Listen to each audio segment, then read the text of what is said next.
I've seen a lot of people come and a lot of go, and they come and they're here as if they're on holiday. And you have to come here understanding that you can be on holiday for about 2 weeks, and then it gets really expensive at the end of the day, because this is your life. What can you do to create a life here?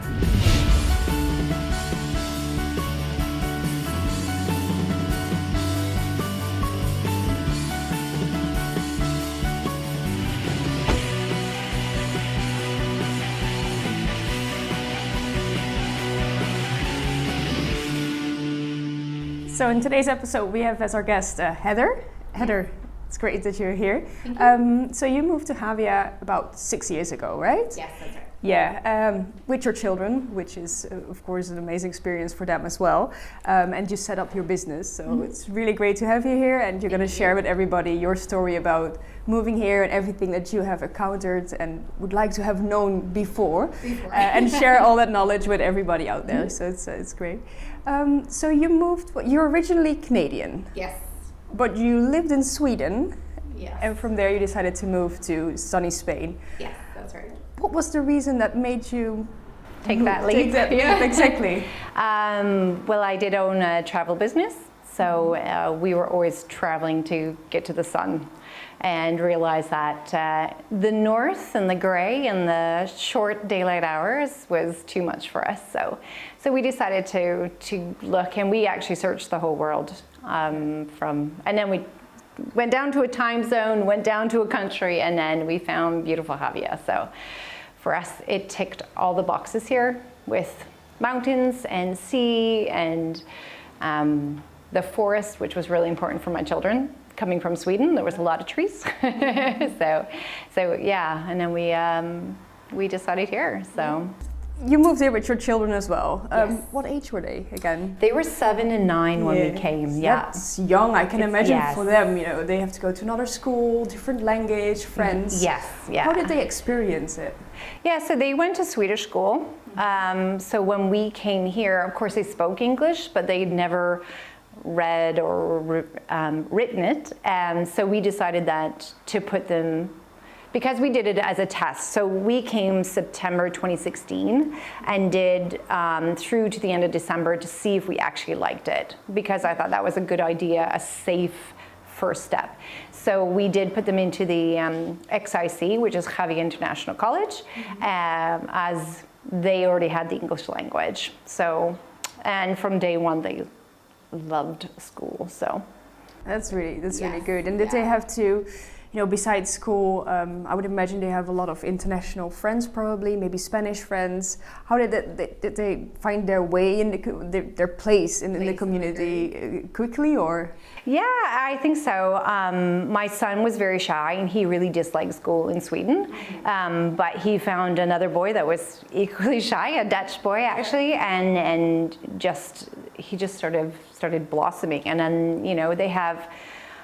Today my kids, well, Ellie's best friends are Israeli, Italian, and British, but through the years, because it's an international community, they have had people coming in and out all the time. So she's got friends in New Zealand and Colorado and you name it, all over the world, and they've got this wide open network of great people. I think as well, you know, living here, it's a great thing about Javea. There's so many different nationalities here, and it's like a good expat community. And like you're saying, before you know, you have basically friends and people you know from not just from Spain, but from everywhere all over the world. Right. So yeah, and also because you set up your business at one point, right? Because you start living here, you need income, and of course.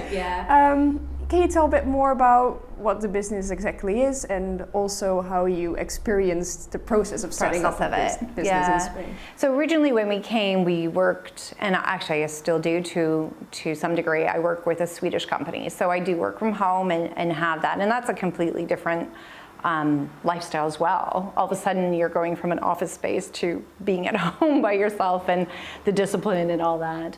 And then we decided, it was actually COVID because it was our own business and it was a travel industry, which didn't do well, obviously, in COVID.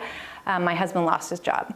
So we had to do something, and our passion really lies within the fitness industry. So nutrition and personal training, and I'm a Swedish masseuse, and having lived in Sweden for so many years. So we decided that to take the plunge, like during COVID as well in 2021, which felt scary. It was crazy, but so we opened a boutique style gym, and it was quite a process. I know in the north, when you're starting a company, I know in Sweden you go online and you're plunking it in, and within 24 hours you have a limited company and it's all ready. You pay everything online, it's and it's all finished.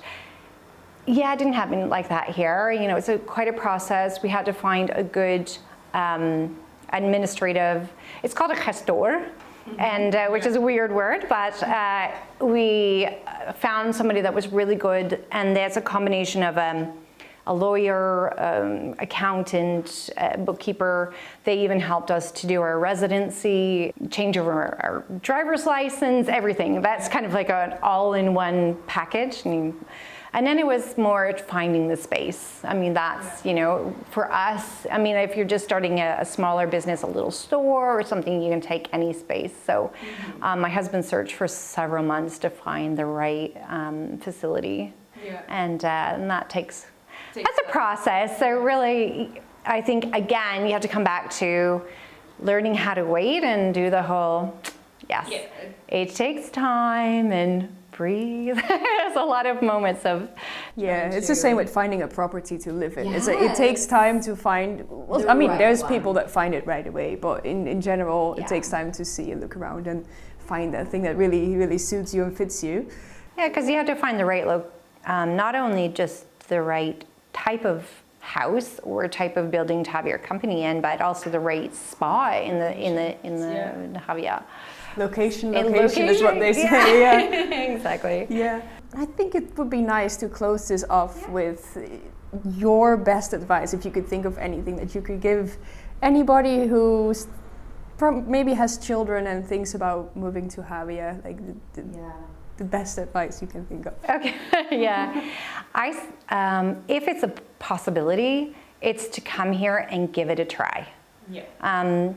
You can definitely, I mean, kids are adaptable. They go in, and we chose, because we had the funds to do it, we kept them in the private schooling system, because I mean there's also beauty of here. You have Lady Elizabeth School and you have Javea International, but there's also you can go to the public system and have them do the Spanish, and that's great. But when we came, it was just, I think it was so important to come and try it out. So we lived in different areas as renters, first of all, and then just let the kids kind of dip their toes in the water, and then we took, we all went home back to Sweden, and then sold everything, and then decided that was our way forward. The other challenge is a lot of people come here. I've seen a lot of people come and a lot of go, and they come and they're here as if they're on holiday.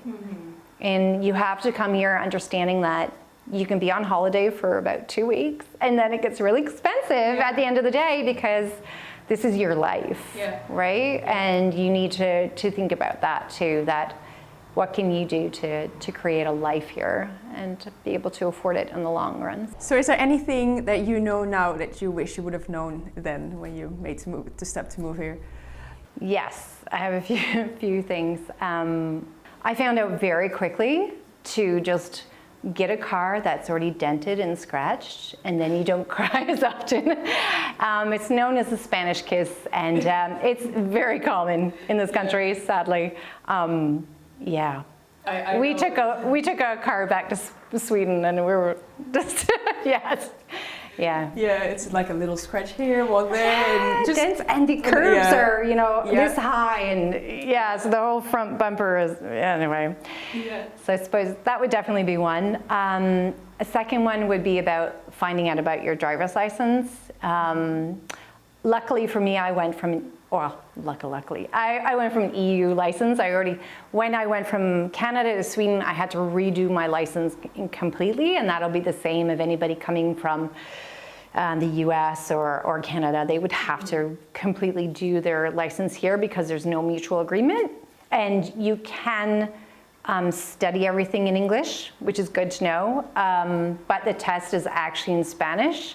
So and the driving instructors here are Spanish. So it's just something to think about and to prepare for, because you can't have your license very long here as a Canadian, or for instance, having your Canadian license here. When I'm redoing my Spanish one, and to get a Spanish one, I'm in the process now. It took me 2.5 months to get my temporary license, so I was doing a lot of biking, and then yay! It's quite good. It was good exercise, but I was like, oh, okay, how do I take my kids to school on my bike? And it can take up to 4 months to actually get my plastic card again. Yeah. So that's like, I was a shocker when I heard that one. And I would say the last thing is, when you're looking for a gestor, there's a lot of good online communities here, like Javea Connect, there's things for Facebook. We went out and asked others who had already found someone, and then we went around to the individual ones and had a talk with them to get a good feel. And the one we chose up in the Old Town, give them a shout out, Lextax, was very good. They spoke very good English, and they just, we've been working with them doing all of our, like I said before, residency and anything. The driver's license I'm doing through them. So it's just, once you need to find someone that you feel you can trust, because they can help you out with all kinds of things. Exactly, because for them it's easy. They've done the processes so many times, so it's just and even when you speak the language, which I do to a point, you still need somebody who's native. So that's a good one, actually. How did you study Spanish? Like, how did that go? So before I came, I started to do a little bit through sort of online, and then I took a few classes here just to get the grammar down. And then because of work, and I just didn't have the time to do the day classes, I've been loyally doing Duolingo, which sounds really silly, but it's very cheap, but I'm actually learning quite a lot. And I go to, there's a place called Cafe Cortado here in the port, and they do a group. You get together and you can talk with others that are learning Spanish, or Spanish people that are learning English, and doing the exchange, and that intercambio. Exactly, yeah. I remember it too from right? And it's just, and then not being shy. When I went to Sweden, I didn't speak a word, and I was an au pair with 2 children that didn't speak English. So I just dropped all that, embarrassment and just spoke. And I think that's what you have to do here, because when you actually try, even if you're babbling like the 10 words you know together in one sentence, and it can be like crazy, you will get such a different response from the people there, because they know you're actually putting your hand forward to do something. Whereas if you just come in and expect them to speak English all the time, you get a totally different response. Okay, Heather, so thank you so much for having been here, and providing everybody with some great advice. Can you give, for everybody out there who's interested in maybe any of your services, can you give your website and your details? So our company is, I'm wearing it, You Just Stronger, and you can contact us, you can find us on our website, youjuststronger.com.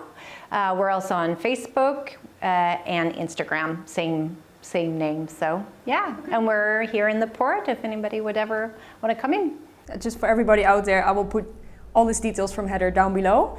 And if you're new to this channel, please don't forget to hit the subscribe button to stay up to date with any new videos.